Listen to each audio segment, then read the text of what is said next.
Introducing Pizza Hut. You would never say that. Sonic comics have been a pretty divisive topic over the last few years. Characters have been ruthlessly picked apart, art styles mercilessly mocked, and plots ripped to shreds. People have been more invested in the current run of IDW now more than ever, and it's not a pretty sight. Vicious critiques can be found every day nitpicking the most minute details. Sonic doesn't have thoughts, are you out of your mind? But hold your horses, despite what the Twitter snowflakes may tell you, these are some of the best comics Sonic has ever gotten. Yes, the later run of Archie after the reboot and Mega Man crossovers were a sight to behold. So much love and care was put into that run, and I love what it was able to accomplish. But those stories were only able to come out after literal decades of weird romance plots and questionable life choices.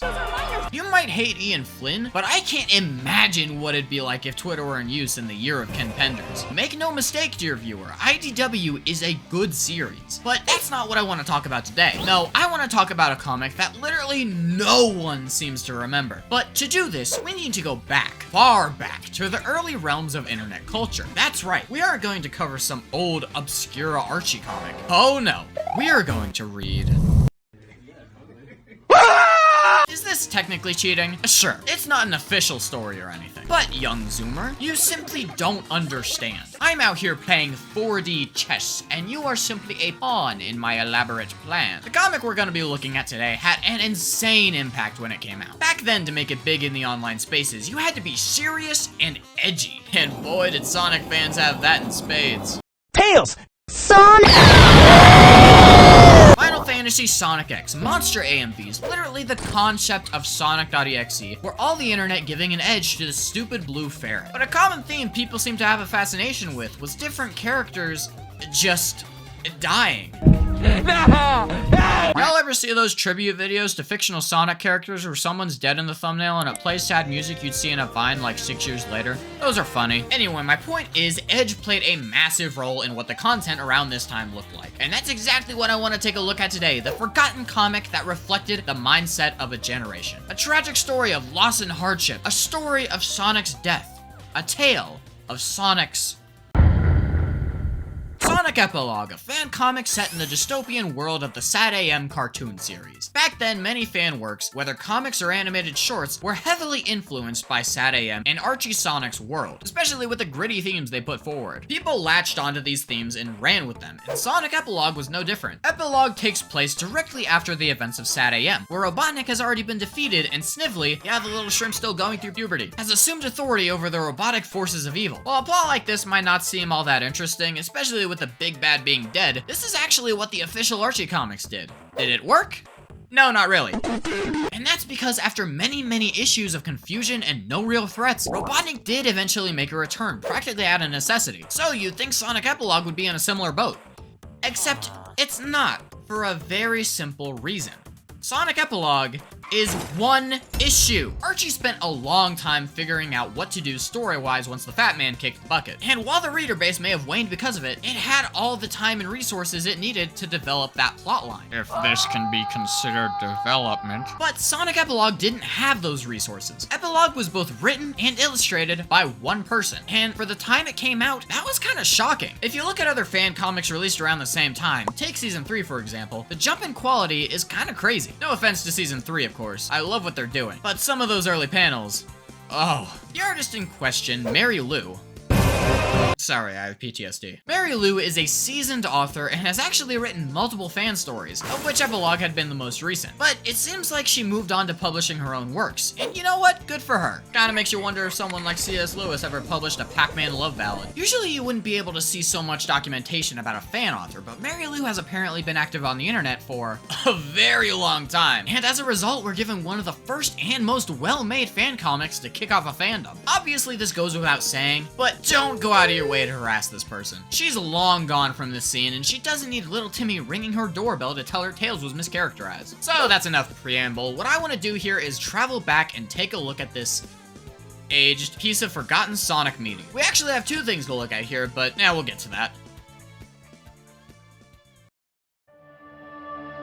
It was the year 3238, and barely had the Knothole Freedom Fighters begun to celebrate did the new Robotropolis rise from the ashes of Dr. Robotnik's vanquished empire, ruled by none other than a small man with with sinister plans. Snively, packing a punch to rival Robotniks with his new hybrid machines. The power-hungry tyrant has fought a close battle with our heroes for the past 4 years. Little did either side realize the turn one fateful day would soon bring.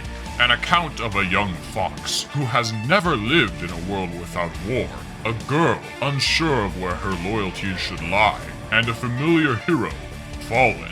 Welcome to the world of Sonic Epilogue.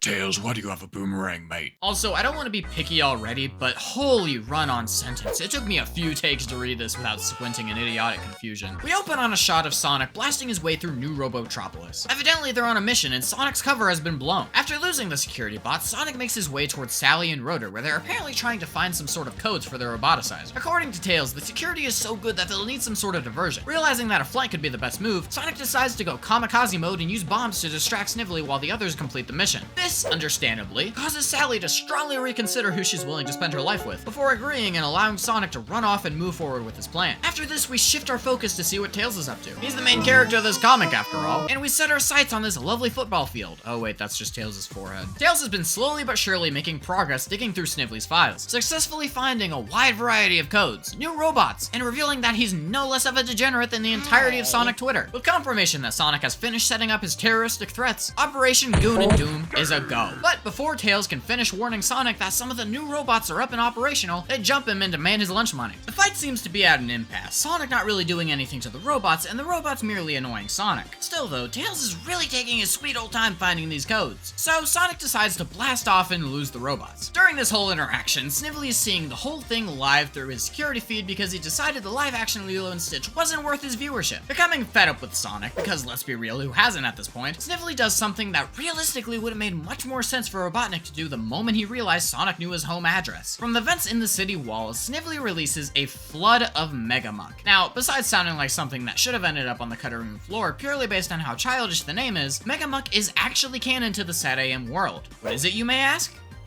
Mud. It's mud, but not just any mud, sticky mud! Having absolutely been a recent viewer of Home Alone, Snively throws in some shards of razor-sharp metal for good measure. Sonic, being the self-centered prick that he is, never learned to look both ways before crossing the road and ran headlong directly into the Megamuck, instantly gluing his feet to the ground and slamming his leg into a loose piece of metal. Snively is not gonna like the glass door reviews. Meanwhile, Tails hears Sonic's ongoing predicament and attempts to come to his aid, but Sonic is adamant that he finishes the mission and gets those codes. Following his orders, Tails successfully gets the info and tells Sonic that he's on his way. But back with Sonic, it's too late. Bound in regular ropes that for some reason he can't get out of, Sonic is apprehended by Snively and his team of SWAT bots. Sonic demands Tails and the others escape, but Tails ignores him, and by the time he makes it to Sonic's last location, he's gone.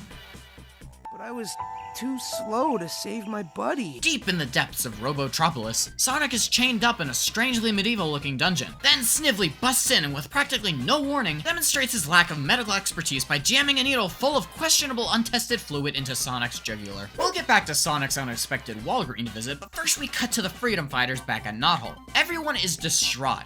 Tails Tails has just lost it. Sally has just lost it. Tails is out searching everywhere, convinced that he couldn't have gotten far.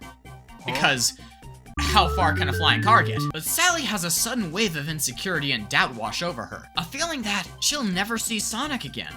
Loser! You're a loser! Meanwhile, something was wrong with Sonic. The injection was taking its toll. Sonic was changing. He was becoming. Basted Red Pill! And then the comic ends. I'm not kidding. What? Yeah, that is the official end of the comic. The last page is Sonic becoming an alpha gamer. I'm sure there were plans to continue the story. I can't imagine you'd put this much effort in without wanting to continue it down the line. But as far as I can find, this is where the story ends. Is what I would be saying if there wasn't an attempt to turn it into a movie. You thought an unfinished comic would garner such a prevalent wave of edgelords? Oh, no, young one. There's only one way to attract such a massive group of 21st century activists. AMVs, baby! That's right, the movie was actually a 3-minute animated AMV that Marie Lu uploaded to Newgrounds all the way back in 2008. Guys, I was 4 years old. This video is basically exactly what happens in the comic, although we do get to see what the intended ending of the story was. After Sonic is turned, he's presumably let loose to cause chaos until Tails and Sally find him. We then somehow cut to the Himalayas, where Tails decides to dramatically snowboard down to Sonic's location and begin his assault. Unsurprisingly, the guy who couldn't take down Chaos Zero gets put in a chokehold pretty quickly. So, out of desperation, there's no way I'm reading that right, Tails swiftly shanks Sonic to death. I am not kidding. There's a quick flashback and Tails just says, nope, you're dead. I just have to ask, was that really the plan? I mean, not only did Tails rush in to fight the fastest thing alive with no backup, but he didn't even try to come up with a cure. The comic literally starts with him doing computer sciencey stuff. You're telling me he didn't even try to sit down and figure out an antidote? It's freaking Snively! You got outsmarted by Snively! Anyway, Sonic's dead. Yep. I know I poked fun at it and everything, but this video's creation, especially with how early it was in Sonic's internet career, really launched fans into an eager frenzy to create their own dramatic Sonic content. Yeah, that's what this is. Like I said, the original was uploaded to Newgrounds, which back then was still heavily used, but once YouTube started to gain traction and there was still no official YouTube upload, the fans with Bandicam in hand took it upon themselves to share it with the world. It's glorious. And that's where young me came in. Internet access was positioned at my fingertips, and before I knew it, boom, I had 5 new tumors. While Sonic Epilogue never played as huge of a part in my childhood as things like Sonic Paradox or SonicGames.com, it's still something I vividly remember seeing in passing. The first time I actually saw the animation was this voice-acted version. And no hate to the guy, but genuinely do not watch this with family around. You will be banned from that year's Christmas. What are you showing me? Hey, come on! This story actually reminds me of that one episode from Sonic X where he destroys a robot and a piece of it falls in his ear, causing it to take over his body. But, you know, instead of an interesting plot where he does bad stuff or something, he just can't stop running. Boy, Sonic X is mid. I know I can't be the only one with nostalgic memories for old stuff like this, so let me know if there's any old junk you'd like me to talk about. Odds are I'll probably recognize it. Well, thanks for stopping by, but I gotta get back to work. I recently got a job as Sonic's vernacular supervisor, so let's see what's on the chopping block this time. The wind would not do that.